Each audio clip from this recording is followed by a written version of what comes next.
हम पढ़ रहे थे भारत का परिचय। ध्यान दो इधर एक बार। भारत का परिचय।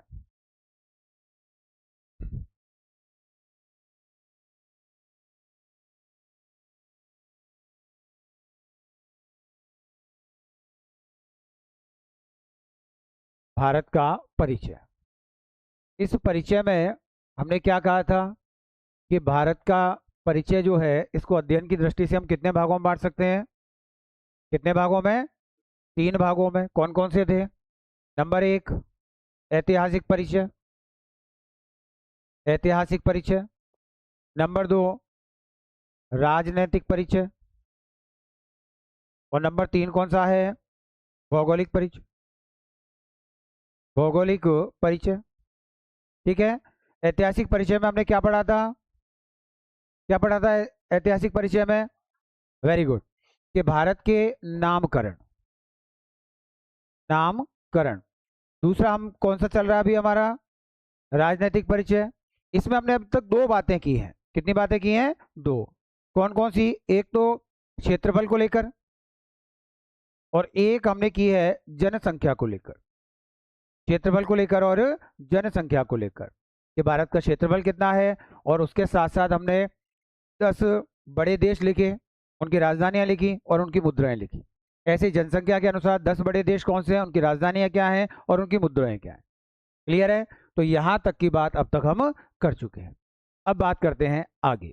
तो हेडिंग लगाएंगे आप, भारत की स्थिति। देखेंगे भारत की स्थिति।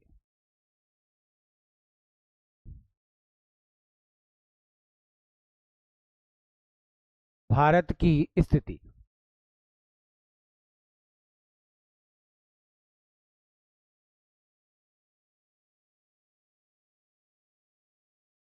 भारत की स्थिति।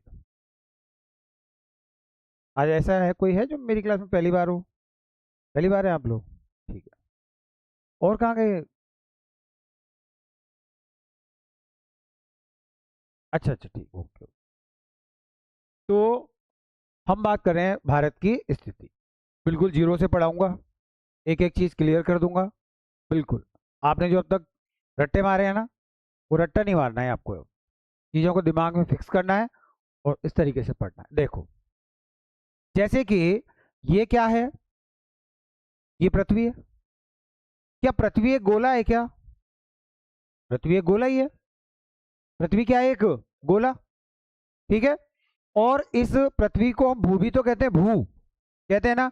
और भू को हमने एक लेटी हुई रेखा के आधार पर अगर हमने 2 भागों में बांट दिया, तो ये मध्य से गुजर रही है ना रेखा, तो कौन सी रेखा हो जाएगी ये?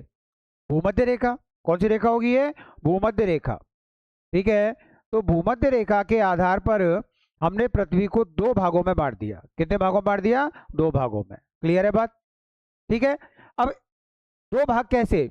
एक तो आधा गोला ये बन गया और एक आधा गोला ये बन गया, 2 आधे गोले बन गए। क्लियर है? आधे गोले को हम गोलार्ध कहते हैं। क्या कहते हैं? गोलार्ध। आधे गोले को हम क्या कहते हैं भाई? गोलार्ध। गोलार्ध। और गोलार्ध जो शब्द है वो हिंदी में आप पढ़ते हैं किससे मिलकर बना है? गोला प्लस अर्ध। गोला प्लस अर्ध मतलब आधा गोला। गोलार्ध का क्या मतलब होता है? आधा गोला। तो एक आधा गोला ये बन गया और एक आधा गोला ये बन गया। तो क्या मैं ये कह सकता हूं क्या कि एक गोलार्ध ये हो गया और एक गोलार्ध ये हो गया? क्लियर है बात यहां तक? अब ये दिशा कौन सी है? उत्तर। और ये कौन सी है? तो उत्तर में जो आधा गोला बना ये क्या कहलाता है? उत्तरी गोलार्ध। क्या कहलाता है? उत्तरी गोलार्ध। और दक्षिण में जो आधा गोला बनता है ये क्या कहलाएगा? क्या कहलाएगा भाई? दक्षिणी गोलार्ध। बोलो, यहां तक बात समझ में आई सबको? यहां तक बात समझ में आई कि भूमध्य रेखा के सापेक्ष हम इस पृथ्वी पर 2 गोलार्ध पाते हैं। कौन कौन से? एक उत्तरी गोलार्ध और एक दक्षिणी गोलार्ध। क्लियर है? अब हम किसकी बात कर रहे हैं? भारत की स्थिति की। अब भारत कहां पर स्थित है इसमें? तो भारत की स्थिति अगर हम देखेंगे तो भारत आपका कहां है भाई? तो भारत यहां पर स्थित है। ठीक है। तो भारत यहां पर स्थित है।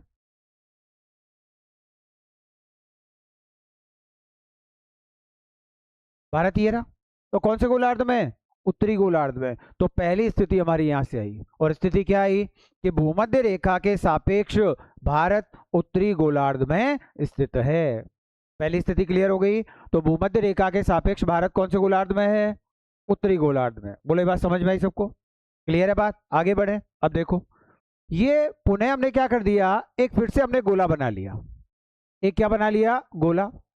अभी हमने क्या किया था कि लेटी हुई काट के आधार पर दो भागों में बांटा था, ठीक है। और पृथ्वी पर आप जानते हैं, मैं बाद में पढ़ाऊंगा आपको, कि जो लेटी हुई रेखाएं होती हैं अक्षांश कहलाती हैं। क्या कहलाती हैं? अक्षांश। और जो खड़ी हुई रेखाएं होती हैं वो देशांतर कहलाती हैं। क्लियर है बात? अब क्या किया मैंने कि एक खड़ी हुई काट के आधार पर इस पृथ्वी को वापस क्या कर दिया, दो गोलार्धों में बांट दिया। अब दो गोलार्ध वापस बन गए। गोलार्ध मतलब आधा गोला, एक आधा गोला ये हो गया और एक आधा गोला ये हो गया। और ये जो रेखा है, इस रेखा को कहा जाता है ग्रीनविच रेखा। क्या कहा जाता है? ग्रीनविच रेखा। या इसको क्या कहा जाता है? इसको कहते हैं प्रधान देशांतर रेखा। प्रधान देशांतर रेखा। या इसको क्या कहा जाता है? 0 डिग्री देशांतर। क्या कहा जाता है? 0 डिग्री देशांतर कहा जाता है। जिस प्रकार से भूमध्य रेखा को हम और क्या कहते हैं, तो इसको कहा जाता है विषुवत रेखा। विषुवत रेखा। या इसी को क्या कहा जाता है? 0 डिग्री अक्षांश। क्या कहते हैं हम? 0 डिग्री अक्षांश। बात समझ में आ रही है? क्लियर है? तो इसको हमने कह दिया ग्रीनविच रेखा, प्रधान देशांतर या 0 डिग्री देशांतर। अब भारत कहाँ है? तो भारत तो यहीं रहेगा। भारत तो यहीं पर रहेगा। भारत जहां है वहीं पे तो रहेगा भारत, ठीक है। तो भारत ये रहा। अब दूसरा प्रश्न हमारा क्या बना कि ग्रीनविच रेखा या प्रधान देशांतर रेखा के सापेक्ष भारत कहाँ स्थित है? तो अब ये वाला जो गोलार्ध हो गया, ये पूर्वी गोलार्ध होगा आपका। कौन सा होगा? पूर्वी गोलार्ध। के पूर्व में जो आधा गोला बन रहा है वो पूर्वी गोलार्ध। और ये वाला कौन सा होगा? पश्चिमी गोलार्ध। ये कौन सा हो जाएगा भाई? पश्चिमी गोलार्ध। बोले बात समझ में आई? ये दिशा पूर्व की है और ये दिशा पश्चिम की है। तो ये पूर्व में जो आधा गोला बना ये पूर्वी गोलार्ध, और पश्चिम में जो आधा गोला बना ये पश्चिमी गोलार्ध। तो दूसरा प्रश्न हमारा क्या बना कि ग्रीनविच रेखा के सापेक्ष भारत पूर्वी गोलार्ध में स्थित है। बोले बात समझ में आ गई सबको? तो पहले बात हमने क्या कही थी? भूमध्य रेखा। तो भूमध्य रेखा के अनुसार कहाँ है भारत? उत्तरी गोलार्ध में। कहाँ पर है भाई? उत्तरी गोलार्ध में, ठीक है। नंबर 2 पर हमने क्या कहा है? ग्रीनविच रेखा। इस ग्रीनविच रेखा के सापेक्ष भारत कहाँ है? पूर्वी गोलार्ध में। तो हमने भारत की दो स्थितियां बता दी। कितनी स्थिति बता दी हमने? दो। एक भूमध्य रेखा के आधार पर और एक ग्रीनविच रेखा के आधार पर। क्लियर है? लिखो।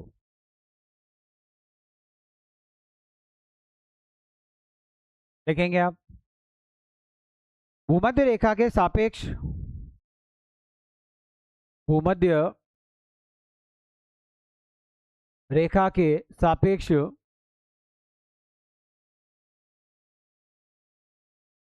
भारत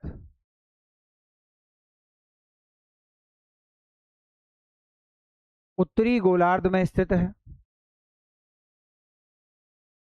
भारत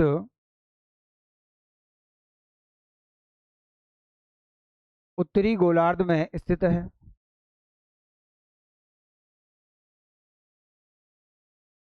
उत्तरी गोलार्ध में स्थित है,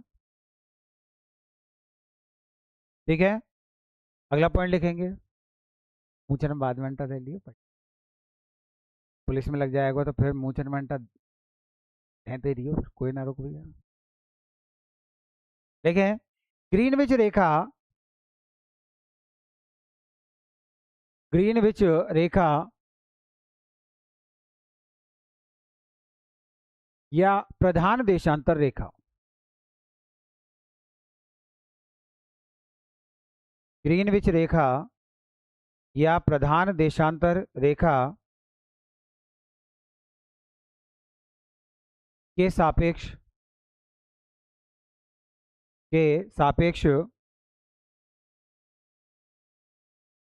भारत पूर्वी गोलार्ध में स्थित है। भारत पूर्वी गोलार्ध में स्थित है।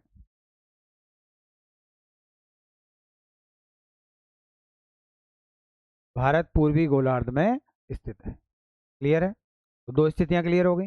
अगला देखो, अगर मैं इस चित्र को यहां से उठाकर इसके ऊपर रख दूं तो ये अंतर तो आएगा, बाकी तो सब सेम है, यही अंतर आएगा।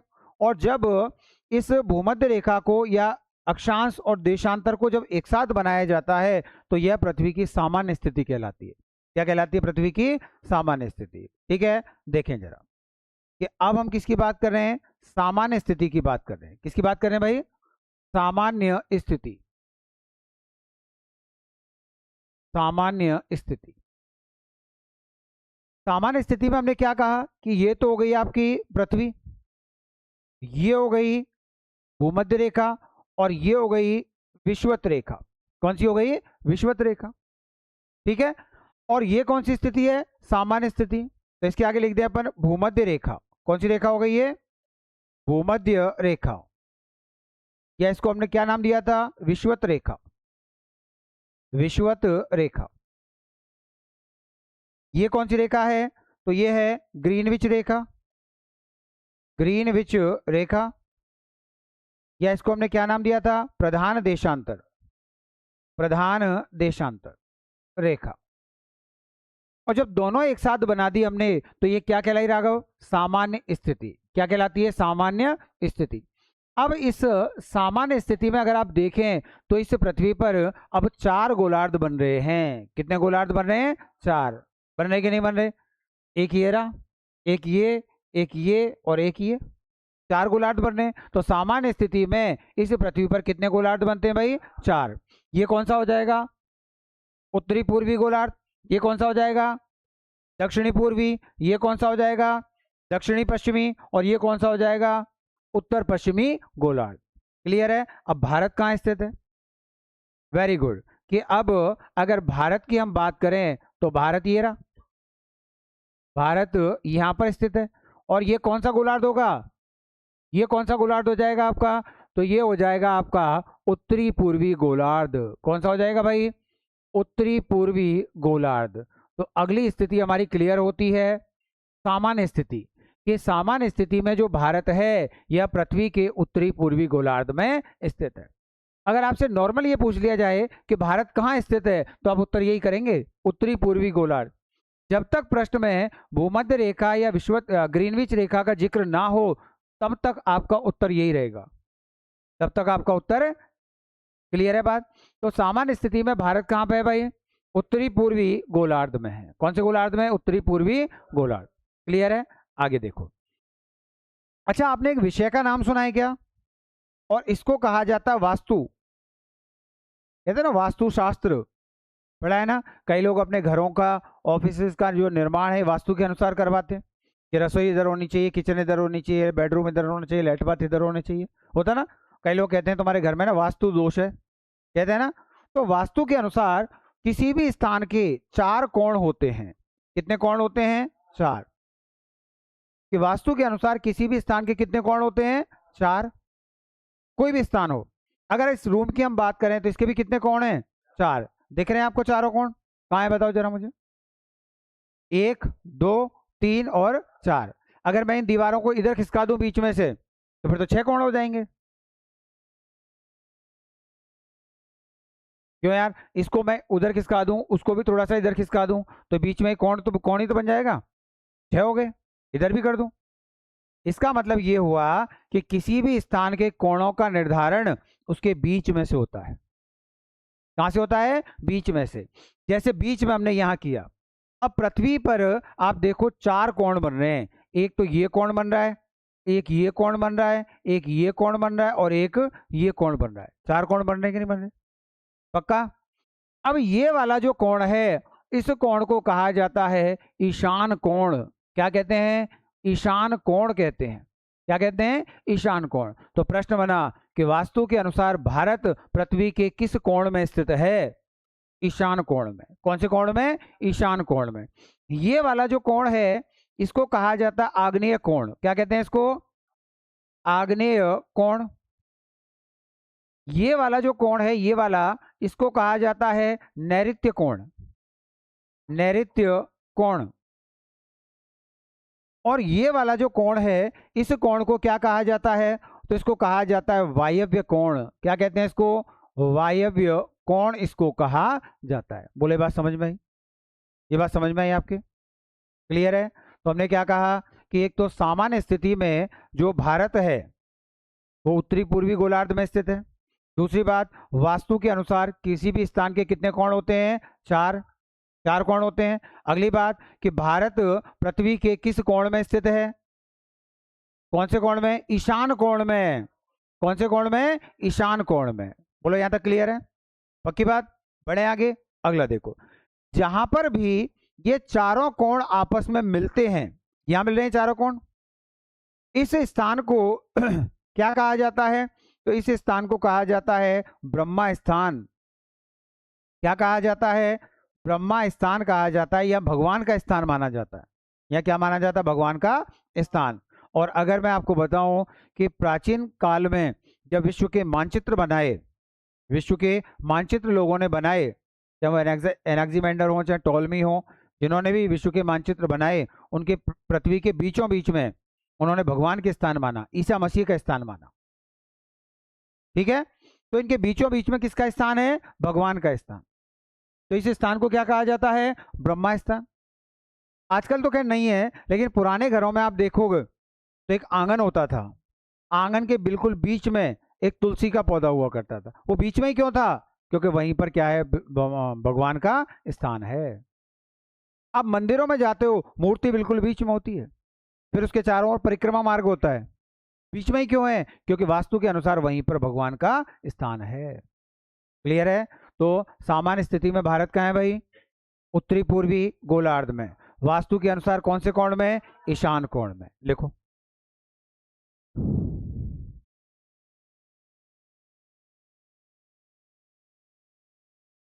लिखें। सामान्य स्थिति में भारत, सामान्य स्थिति में भारत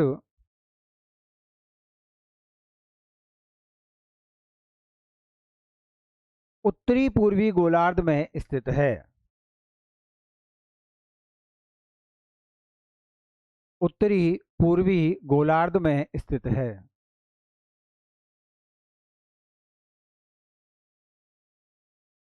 उत्तरी पूर्वी गोलार्ध में स्थित है।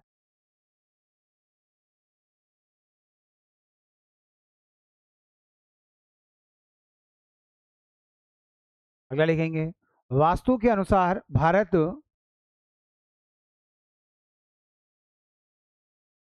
वास्तु के अनुसार भारत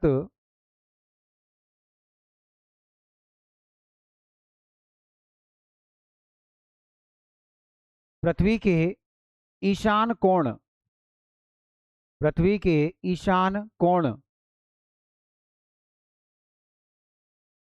में स्थित है। पृथ्वी के ईशान कोण में स्थित है। ठीक है? अभी चित्र बनाओ कॉपी में, जहां जहां जरूरी होगा ना वहां मैं बनवाऊंगा चित्र। ठीक है? चित्र बनाओ कॉपी में। है? हाँ बिल्कुल। ये मत लिखना मतलब वास्तु के चार कोण, चारों कोणों के नाम हमने लिख दिए हैं इसमें। बनाओ। बड़ा सा बनाना, सारी चीजें क्लियर हो उसमें।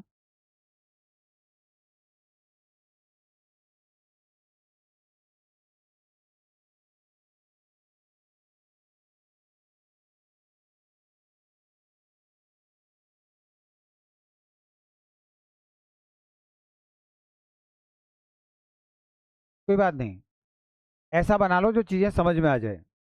इसके नंबर थोड़ी मिलेंगे, बस ये है चीजें समझ में आ जाए हमारी, बस बात खत्म।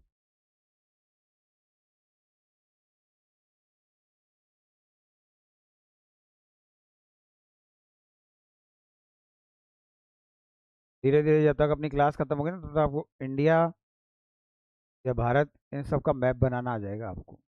तो मैं इतने सारे मैप बनवाऊंगा आपसे।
अबे बन गया सबका?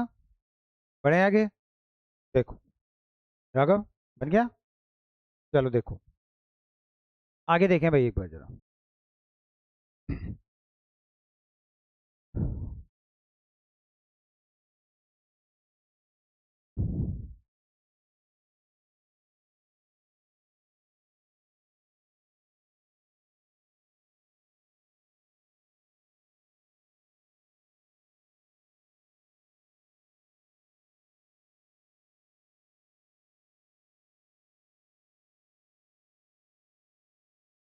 मैं समझने के हिसाब से थोड़ा सा बना रहा हूँ आपके, बड़ा ज़्यादा बन गया। पेन को छोटा करूँ पहले।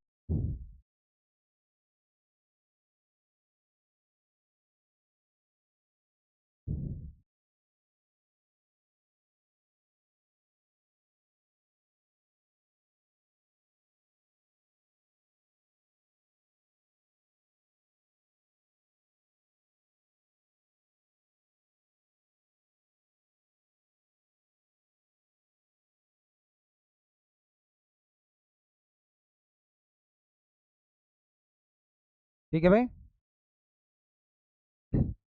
ये लगभग मैंने विश्व का मैप बनाने का थोड़ा सा प्रयास किया है।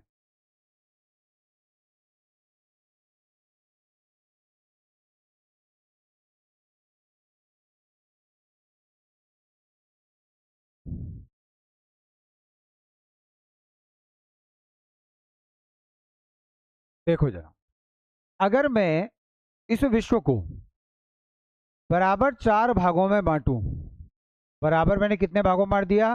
4 भागों में। तो भारत कौन सी दिशा में है? उत्तरी पूर्वी दिशा में आ गया।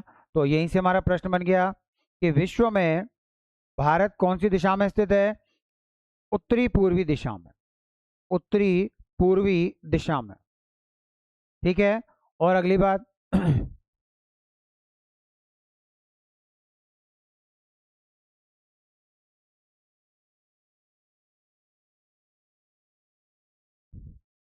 ये हो गया आपका एशिया महाद्वीप।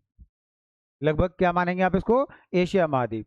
और एशिया महाद्वीप के बिल्कुल दक्षिण में क्या है? भारत है। बिल्कुल दक्षिण में क्या है? भारत। तो अगला क्या है कि एशिया महाद्वीप में, एशिया महाद्वीप में भारत कौन सी दिशा में स्थित है? दक्षिणी दिशा में। कौन सी दिशा में है भाई? दक्षिणी दिशा में। क्लियर है? तो भारत विश्व में तो उत्तरी पूर्वी दिशा में है, और एशिया महाद्वीप में कौन सी दिशा में है? दक्षिणी दिशा में। ठीक है, लिखो।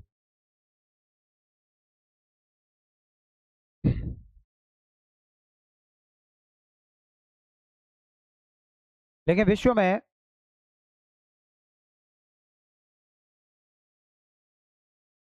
भारत की स्थिति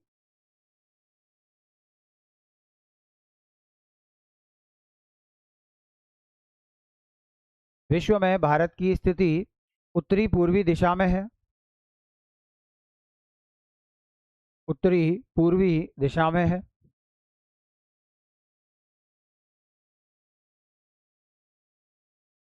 ठीक है, अगला लिखें एशिया महाद्वीप में है। एशिया महाद्वीप में है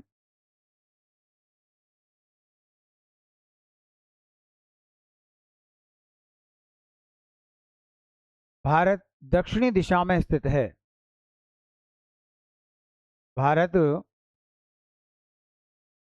दक्षिणी दिशा में स्थित है।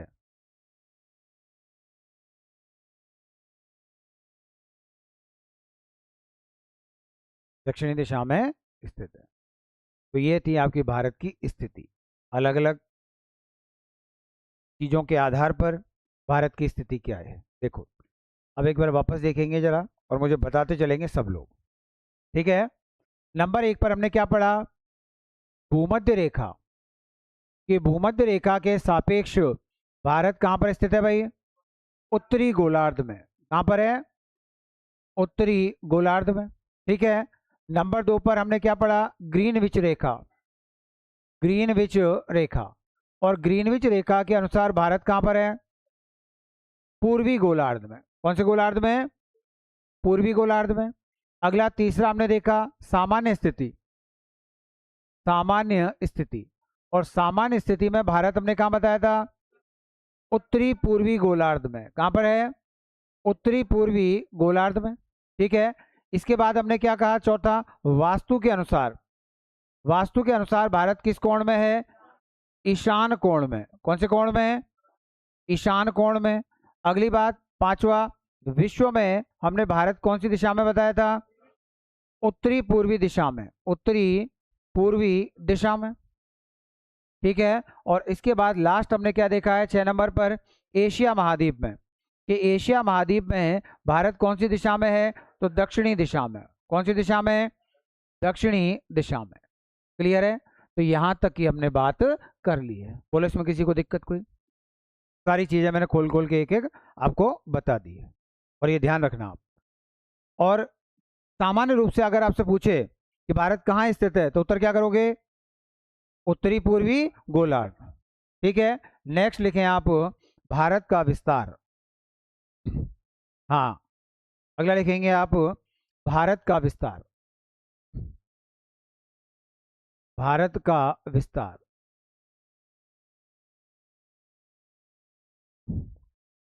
भारत का विस्तार।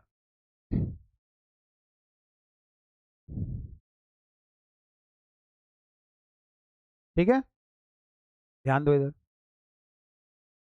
देखो, अभी हम भारत की बात नहीं कर रहे, हम किसी भी स्थान की बात कर रहे हैं कि किसी भी स्थान के विस्तार का जो अध्ययन किया जाता है, ये दो रूपों में किया जाता है। कितने रूपों में? दो रूपों में किया जाता है। कोई भी स्थान हो, चाहे ये घर ही क्यों ना हो, चाहे रूम ही क्यों ना हो, तो किसी भी स्थान के विस्तार का अध्ययन कितने रूपों में? दो रूपों में। एक है अक्षांशीय विस्तार, पढ़ा ना आपने? अक्षांशीय विस्तार। और दूसरा कौन सा है आपका? दूसरा है देशांतरीय विस्तार। देशांतरीय विस्तार। ठीक है, तो विस्तार का अध्ययन हम कितने रूपों में करते हैं भाई? दो रूपों में, एक अक्षांशीय विस्तार और एक देशांतरीय विस्तार। अब ये अक्षांशीय विस्तार क्या है? अक्षांशीय विस्तार क्या है? कि ऐसा विस्तार जो अक्षांश रेखाओं के आधार पर बताया जाता है। ऐसा विस्तार जो किसके आधार पर बताया जाता है? अक्षांश रेखाओं के आधार पर बताया जाता है। और देशांतरीय विस्तार क्या है? कि ऐसा विस्तार जो देशांतरीय रेखाओं के आधार पर बताया जाता है। देशांतरीय रेखाओं के आधार पर बताया जाता है। क्लियर है? तो अक्षांशीय विस्तार किसके आधार पर बताते हैं? अक्षांश रेखाओं के आधार पर। और देशांतरीय विस्तार देशांतर रेखाओं के आधार पर। अब प्रश्न बना कि अक्षांश देशांतर रेखाएं क्या है? तो देखो, ये हो गई आपकी पृथ्वी।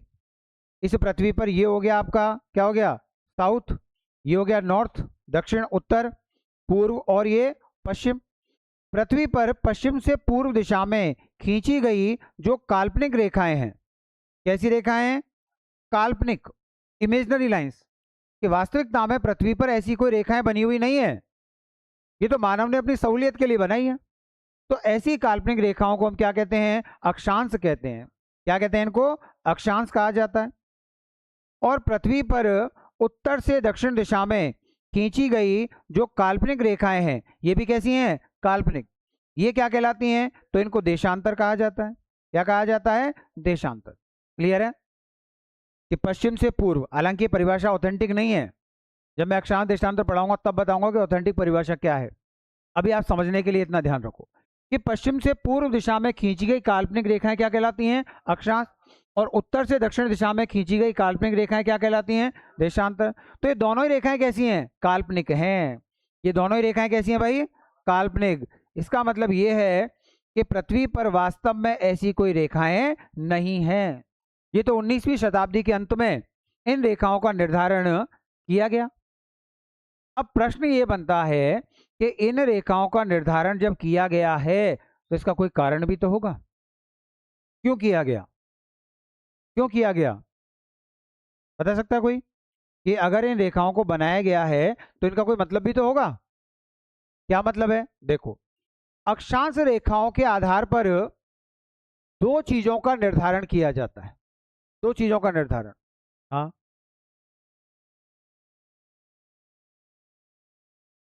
एक तो स्थिति, एक तो क्या बताते हैं ये? स्थिति। और एक क्या बताते हैं? जलवायु। एक क्या बताते हैं, जलवायु। ठीक है, तो अक्षांश रेखाएं पृथ्वी पर दो चीजों को बताती है, एक तो किसी स्थान की स्थिति बताती है और एक क्या बताती है, जलवायु। जलवायु बताती है। फॉर एग्जाम्पल, जैसे ये पृथ्वी है आपकी, ये भूमध्य रेखा, ये कर्क रेखा, ये मकर रेखा। अब सूर्य यहां से लेकर और यहीं सीधा चमकता है, या तो मकर रेखा पर चमकेगा या भूमध्य रेखा पर या कर्क रेखा पर। और जहां भी सूर्य सीधा चमकेगा वहां का तापमान अन्य भागों से अधिक होगा कि नहीं होगा। और अधिक तापमान को ही हम भूगोल की भाषा में क्या कहते हैं, उष्ण कहते हैं। क्या कहते हैं, उष्ण। और अक्षांश रेखाओं के मध्य का स्थान क्या कहलाता है, कटिबंध कहलाता है। क्या कहलाता है, कटिबंध। मतलब मकर रेखा से कर्क रेखा तक का जो भाग है ये किस में आता है, उष्ण कटिबंध में आता है। किस में आता है, उष्ण कटिबंध। तो उष्ण कटिबंध क्या होगी, एक तरह की जलवायु तो होगी, एक तरह की क्या हो गई, जलवायु। तो ये कैसे बताया हमने, कर्क रेखा से मकर रेखा के बीच में ये दोनों रेखाएं कैसी हैं, अक्षांश रेखाएं। और यहाँ की जलवायु कैसी है, उष्ण कटिबंधी। ठीक है। अगली बात कि ये रेखा यहां से यहां तक अगर जा रही है तो किन्हीं स्थानों से गुजर रही होगी, किन्हीं किन्हीं किन्हीं स्थानों से गुजर रही होगी। ठीक है, तो स्थान को बता रही है, किसको बता रही है, स्थान को। ठीक है, तो अक्षांश रेखाएं दो चीजें बताती है, एक तो स्थिति और एक जलवायु। जबकि देशांतर रेखाएं भी दो चीजें बताती हैं, देशांतर रेखाएं भी दो चीजें बताती हैं। कौन कौन सी, तो एक तो ये भी स्थिति बताती है, और हाँ वेरी गुड, और एक क्या बताती है, ये समय बताती है। क्या बताती है, समय। हम पढ़ते हैं ना कि भारत का मानक समय क्या है, 82.5 डिग्री पूर्वी देशांतर। तो 82.5 डिग्री पूर्वी देशांतर क्या है, एक रेखा है जो भारत के समय का निर्धारण करती है। तो ये रेखा क्या बताती है भाई, स्थिति और समय। ये बात समझ में आ गई। अब अक्षांश रेखाएं तो क्या बताती हैं, अक्षांशीय विस्तार, और देशांतर रेखाएं क्या बताती हैं, देशांतरीय विस्तार। क्लियर, पक्का, लिखो।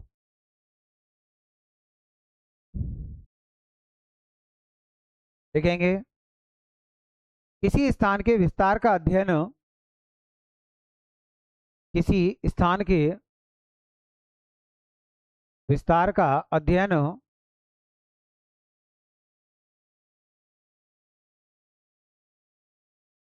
दो रूपों में,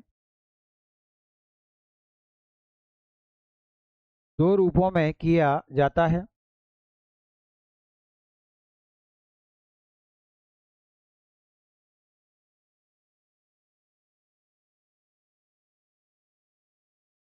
नंबर एक, अक्षांशीय विस्तार। नंबर एक, अक्षांशीय विस्तार, लैटिट्यूड्स बोलते हैं इनको, है ना।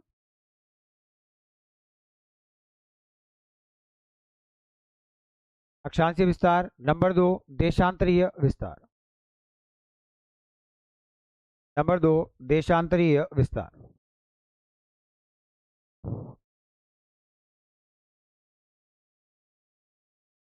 ठीक है, नीचे एक नोट लगाएं,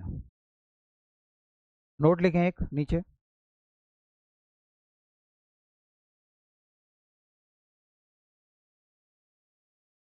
देखिए, अक्षांश व देशांतर,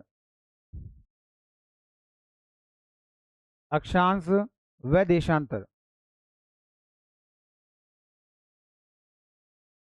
दोनों रेखाएं काल्पनिक होती हैं।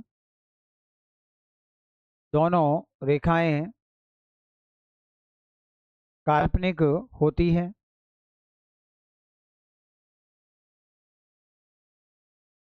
दोनों रेखाएं काल्पनिक होती हैं। अगला लिखें, अक्षांश रेखाओं के आधार पर,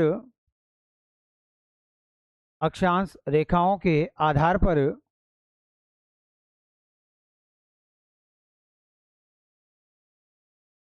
किसी स्थान की स्थिति, किसी स्थान की स्थिति व जलवायु, स्थिति व जलवायु को बताया जाता है।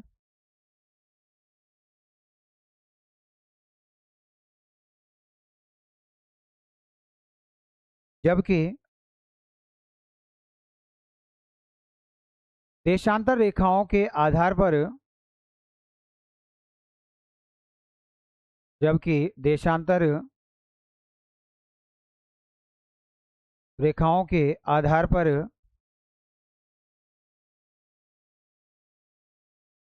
किसी स्थान की स्थिति,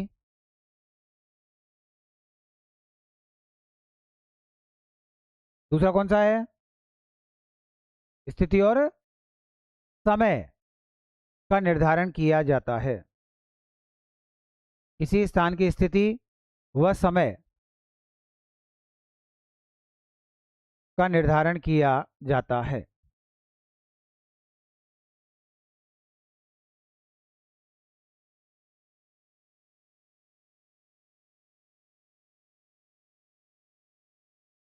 ठीक है, तो बोलो ये क्लियर हो गया, अक्षांश विस्तार, अक्षांशीय विस्तार और देशांतरीय विस्तार कैसे बताए जाते हैं।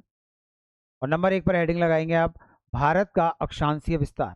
अब हम भारत पे आ रहे हैं, पहले हमने देखा कि इनका मतलब क्या है, अब हम भारत से इसको जोड़ते हैं। तो नंबर 1 पे लिखेंगे भारत का अक्षांशीय विस्तार। हाँ, भारत का अक्षांशीय विस्तार, अक्षांशीय विस्तार।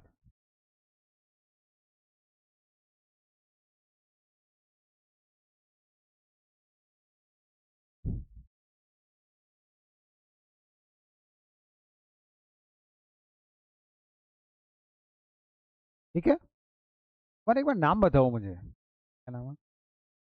शिवम।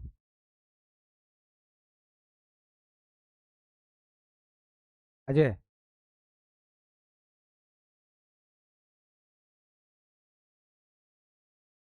है शिवम सुंदर कृष्ण का। ठीक है, ऐसे धीरे धीरे पता चलेगा कौन किसका क्या नाम है, फिर मैं नाम लेके बताऊंगा, हाँ भाई तुम बताओ क्या है सवाल का मतलब, है ना। अभी तो यूँ बोलूँगा इधर हो जा, ये तो पीछे वाला समझेगा ना, मैं वो यूँ हो जाएगा, नाम से बोलूंगा कम से कम। ठीक है, तो पहला कौन सा है, भारत का अक्षांशीय विस्तार, ध्यान दो।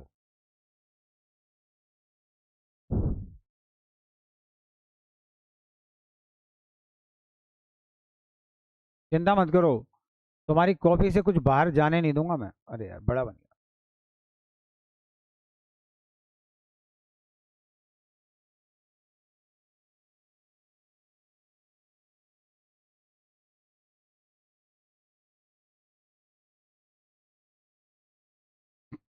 ठीक है, देखिए जरा, ये जो चित्र मैंने बनाया है, या ये जो चित्र आपको दिखाई दे रहा है, इसको क्या कहा जाता है, इसको कहते हैं भारत की मुख्य भूमि।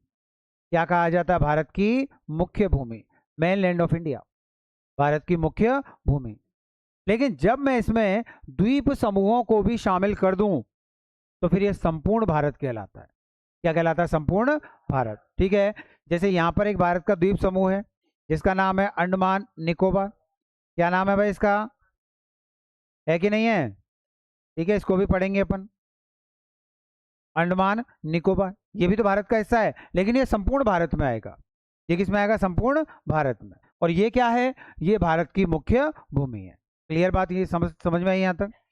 अब देखो कि भारत की मुख्य भूमि का जो दक्षिणतम बिंदु है, कौन सी, भारत की मुख्य भूमि का जो दक्षिणतम बिंदु है, मुख्य भूमि का।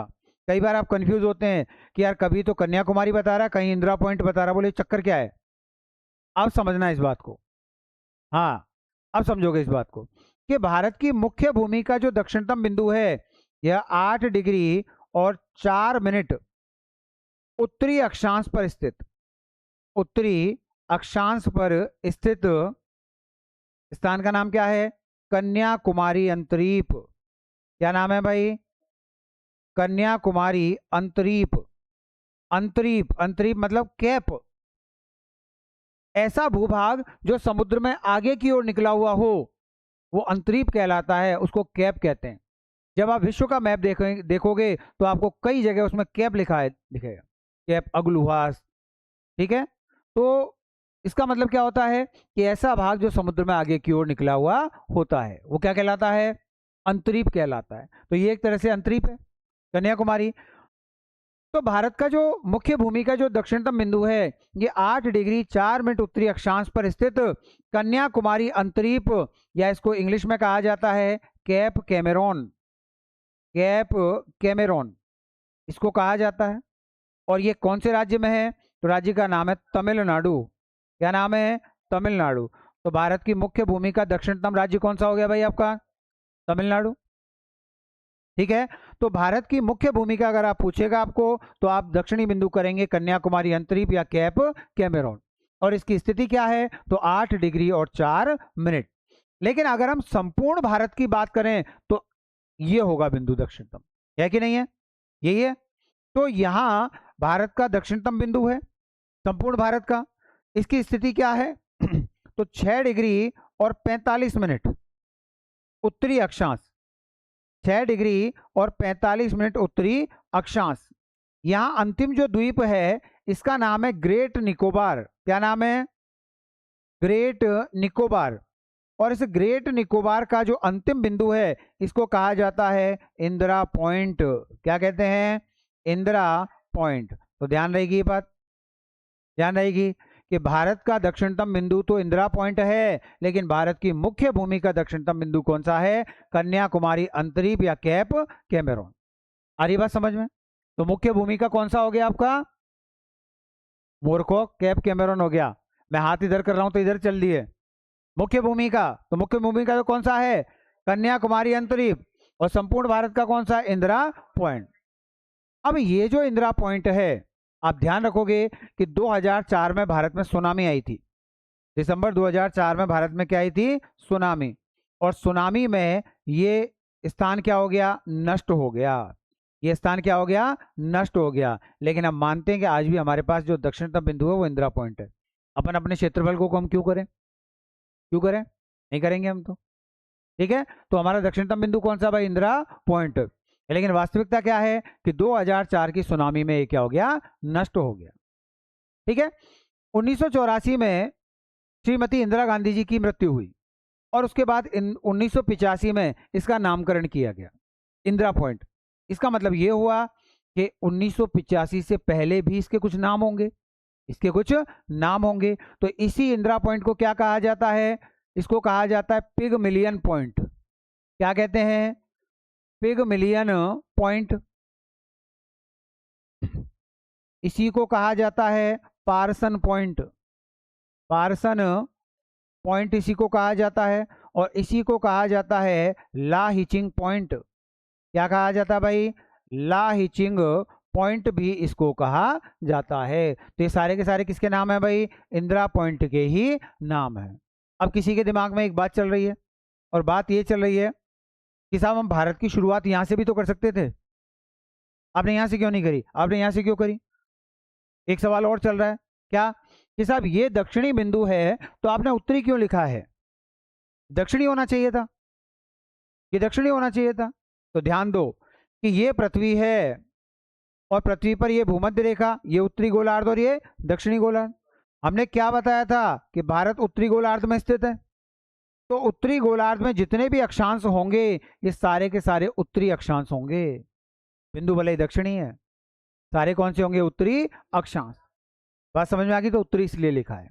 अब आपने कहा कि साहब यहीं से क्यों स्टार्ट किया है आपने? वहां से भी तो कर सकते थे। तो देखो ये हो गया 0 डिग्री। इससे जब हम 1 2 3 ऐसे आगे की ओर चलेंगे और यहां पर होता है 90 डिग्री, तो हम यहां से ध्रुवों की ओर जाएंगे तो सबसे पहले हमारे पास हम कहां पहुंचेंगे? दक्षिणी बिंदु पर ही पहुंचेंगे, दक्षिणी बिंदु पर पहुंचेंगे। इसलिए हमने सबसे पहले कौन से बिंदु की बात की है? दक्षिणी बिंदु की बात की है। क्लियर है? बोलो बात पक्का? तो बाकी की बात करेंगे हम कल। कोई प्रश्न हो?